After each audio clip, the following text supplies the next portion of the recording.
আমি doctor Anshuman Goswami, senior I surgeon. আজকে একটা আমরা খুব ইম্পর্টেন্ট টপিকের ব্যাপারে কথা বলবো, সেটা হচ্ছে ক্যাট্রাক্ট।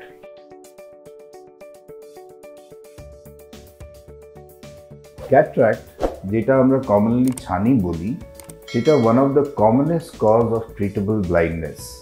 আর খুব সহজভাবে আজকালের দিনে তো এটাকে ট্রিটমেন্ট করা যায় আর মানুষের দৃষ্টিশক্তিটাকে ফেরত দেওয়া যায়। ছানি কি হয়?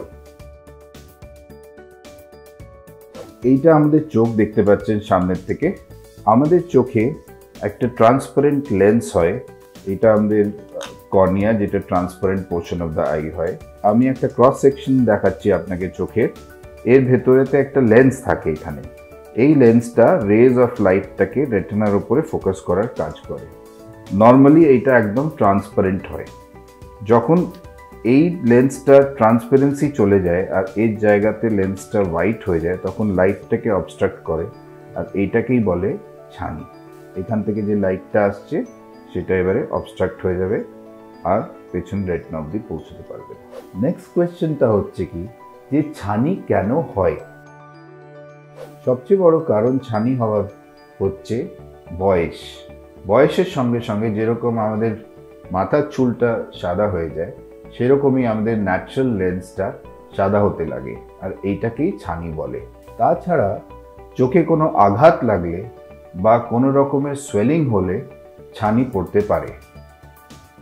এছাড়া রেয়ারলি দেখা গেছে যে বাচ্চাদের মধ্যে ছানি পড়তে পারে। ধরো বাচ্চা মার পেটে থাকাকালীন ধরো কোনো রকমের ইনফেকশন হয় মার বা বাচ্চার, তখন চোখের মধ্যে ছানি হতে পারে। আর এবং যখন বর্ন হয় তার ক্যাট্রাক্ট নিয়ে বর্ন হয়, আর সেটাকে কনজেনাইটাল ক্যাট্রাক্ট বলা হয়। এবারে প্রশ্ন হলো কি, যে ছানির কি ট্রিটমেন্ট হয়? ইন দ্য আর্লি স্টেজ কয়েকজনের চশমা দিয়ে আমরা হয়তো একটু ভিশনটা রিস্টোর করে দিতে পারি, কিন্তু মেজরিটি অফ দ্য পেশেন্টসদের ছানির অপারেশন দরকার পড়ে। আজকে অবধি ছানির কোনো রকমের আই ড্রপস বা ট্যাবলেটস বা ইনজেকশনস নেই যেটাকে ছানিটাকে ইদার প্রিভেন্ট করবে তৈরি হতে বা ওইটাকে রিভার্স করে দেবে। আজকাল ছানির অপারেশন খুব সহজ হয়ে গেছে। অপারেশনটা ডে কেয়ার বেসিসে হয়, আর পেশেন্টকে কোনো রকমের অ্যাডমিশন নিতে হয় না হসপিটালেতে।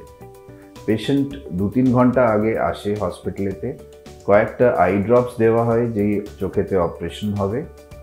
পেশেন্ট অপারেশন থিয়েটারে গিয়ে ওটি টেবিলেতে শোয়ে, ওপরেতে মাইক্রোস্কোপটা থাকে আর লাইটের দিকে দেখে।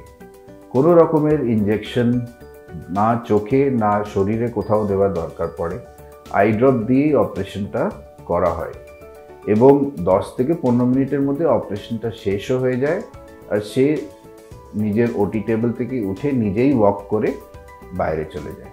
আজকালের আধুনিক ক্যাট্রাক্ট অপারেশনের টেকনিকটাকে ফেকোএমালসিফিকেশন বলে।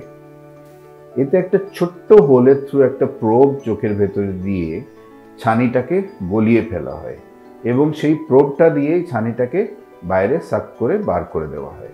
এই ছোট্ট হোলের থ্রুই একটা ইন্ট্রাঅকুলার লেন্স ফোল্ড করে চোখের ভেতরে ইমপ্লান্ট করা যায়।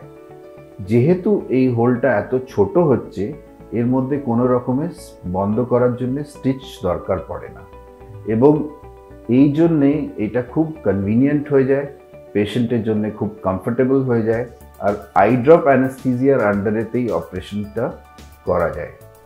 আজকাল ইন্ট্রাঅকুলার লেন্সে এত অ্যাডভান্সমেন্ট এসে গেছে যে আমরা এমনও লেন্স চোখের ভেতরে ইমপ্লান্ট করতে পারি, তারপরে পেশেন্টের দূরের এবং কাছের ভিশনটা খুবই ভালো হয়ে যায়, আর 90% সময়তে তার কোনো রকমের চশমার দরকার পড়ে না।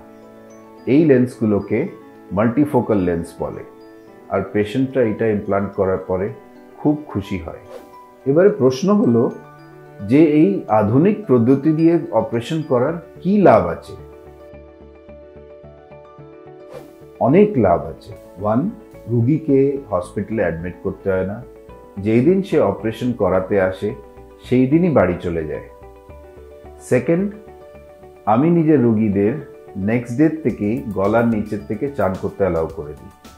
এবং 5 থেকে 6 দিন পর থেকে সে মাথার ওপর থেকে চুল ভিজিয়েও চান করতে পারে। এছাড়া 1 উইক পর থেকে পেশেন্ট নিজের নর্মাল রুটিন অ্যাক্টিভিটি স্টার্ট করতে পারে, ইনক্লুডিং ওয়াকিং, রান্না করা, ড্রাইভিং করা সে ধরো কমফোর্টেবল ফিল করে, আর নিজের নর্মাল রুটিন লাইফেতে ফেরত চলে যেতে পারে। তাহলে আজকে এখানেই শেষ করি।